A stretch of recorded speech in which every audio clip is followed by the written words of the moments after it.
प्रकाश संश्लेषण हम लोग पढ़ रहे हैं ना। Yes sir. तो क्या है प्रकाश संश्लेषण का मतलब क्या है? मतलब प्रकाश की उपस्थिति में निर्माण, मतलब कोई चीज़ क्या होगा प्रकाश की उपस्थिति में बनेगा। क्या बनेगा? कार्बोहाइड्रेट बनेगा, ठीक है, या कह सकते हो भोजन बन रहा है, या क्या बन रहा है? ग्लूकोज बन रहा है, C6H12O6 बन रहा है। ठीक, कोई समस्या यहाँ तक नहीं। आगे देखिए, आगे दिया हो, ठीक है। अगर आपको बताना कि प्रकाश संश्लेषण पर टिप्पणी कीजिए और प्रकाश संश्लेषण के बारे में बताइए, तब क्या लिख सकते हैं आप लिख सकते हैं हरे पेड़ पौधे, शैवाल और बीज यानी कि ब्लू ग्रीन एल्गी यानी कि नीले हरे शैवाल, ठीक है। एक प्रोकैरियोटिक ऑर्गेनिज्म है ये भी। ये क्या करते हैं? प्रकाश की उपस्थिति में क्लोरोफिल की सहायता से क्या करते हैं? ग्लूकोज का निर्माण करते हैं, ठीक है। जिस दौरान क्या होता है, इस प्रक्रिया के दौरान क्या हुआ? कार्बन डाइऑक्साइड, ठीक है, और वाटर क्या होते हैं? एक कच्चे पदार्थ के रूप में क्या होते हैं? प्रयुक्त होते हैं, ठीक। और क्लोरोफिल कहाँ पाया जाता है? आप लोग बचपन से पढ़ते आए हैं, कहाँ पाया जाता है? पत्तियों में पाया जाता है, ठीक है, बचपन से पढ़ते हैं, ठीक है। और क्लोरोफिल क्या है? पत्तियों में तो पाया जाता है, लेकिन कहाँ पे? क्लोरोप्लास्ट यानी कि हरित लवक के अंदर पाया जाता है, ठीक है। अब आगे मगर हम डिफाइन करना हुआ तो आप कैसे डिफाइन कर सकते हैं, ठीक है। तो आप कह सकते हैं हरे पेड़ पौधे, शैवाल या ब्लू ग्रीन एल्गी यानी कि नीले हरे शैवाल, ठीक है।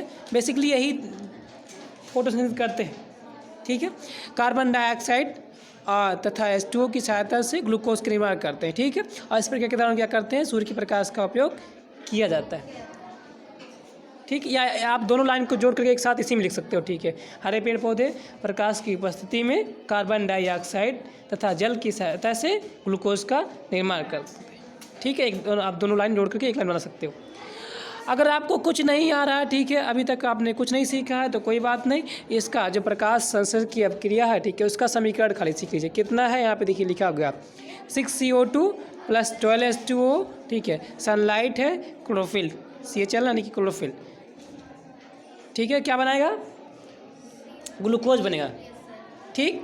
और क्या बनेगा? ऑक्सीजन बनेगा और H2O। यहाँ पे सबसे इम्पॉर्टेंट पॉइंट ये देखिए, ये है कि जो क्या हो रहा है यहाँ पे, जो ऑक्सीजन निकल रहा है ये कहाँ से आ रहा है? H2O से आ रहा है कि कार्बन डाइऑक्साइड से आ रहा है? क्योंकि ऑक्सीजन तो दोनों जगह पे है ना। तो कहाँ से आ रहा है ये बात हमें ध्यान रखना है, ठीक है।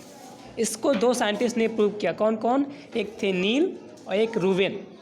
कार्निस वान नील ने पहले बताया था और रूबेन ने 1941 में बताया था कि जो क्या होता है प्रकाश संश्लेषण के दौरान ऑक्सीजन मुक्त होता है, जिसको हम लोग अपने श्वसन क्रिया में प्रयोग करते हैं। वो क्या होता है? कहाँ से आता है? वाटर से आता है। ऑक्सीजन कहाँ से आ रहा है? वो वाटर से आता है, ठीक है। कौन बताया था? कार्निलियस वान नील ने बताया था, और इसके बाद किसने बताया था? रूबेन नामक साइंटिस्ट ने बताया था, ठीक है। कोई दिक्कत? तो प्रकाश संश्लेषण, एक क्वेश्चन बहुत बार बोर्ड एग्जाम में आया भी हुआ कि प्रकाश संश्लेषण के दौरान मुक्त होने वाला जो ऑक्सीजन है कहाँ से आता है? जल से आता है या कार्बन डाइऑक्साइड से आता है? तो किससे आता है? जल से आता है। कॉन्सेप्ट क्लियर है यहाँ तक? कोई समस्या नहीं ना? कोई दिक्कत नहीं ना? और जो पौधे क्या करेंगे? ग्लूकोज बनाएंगे, ठीक है। और उसका जो क्या होगा? स्थानांतरण होता है। किस रूप में होता है? फ्रक्टोज के रूप में होता है, ठीक है। और स्टोर किस रूप में होता है? स्टार्च के रूप में होता है या मंड के रूप में होता है, ठीक है। कोई समस्या यहाँ तक? तो अगर प्रकाश संश्लेषण पूछ रहा है आपको कुछ नहीं याद आ रहा, ठीक है, तो कम से कम ये समीकरण याद कर लीजिए, ठीक है। एक ऊष्माशोषी अभिक्रिया का एग्जाम्पल भी है, मतलब जिसमें ऊष्मा का उपयोग होता है। तो ये एग्जाम्पल लिख देंगे, वहाँ भी आपका काम हो जाएगा। ये डिफिनेशन लिख देंगे यहाँ पर। जब तक पढ़ेंगे आप तब तक ठीक है, काम रहेगा इसका। कोई समस्या?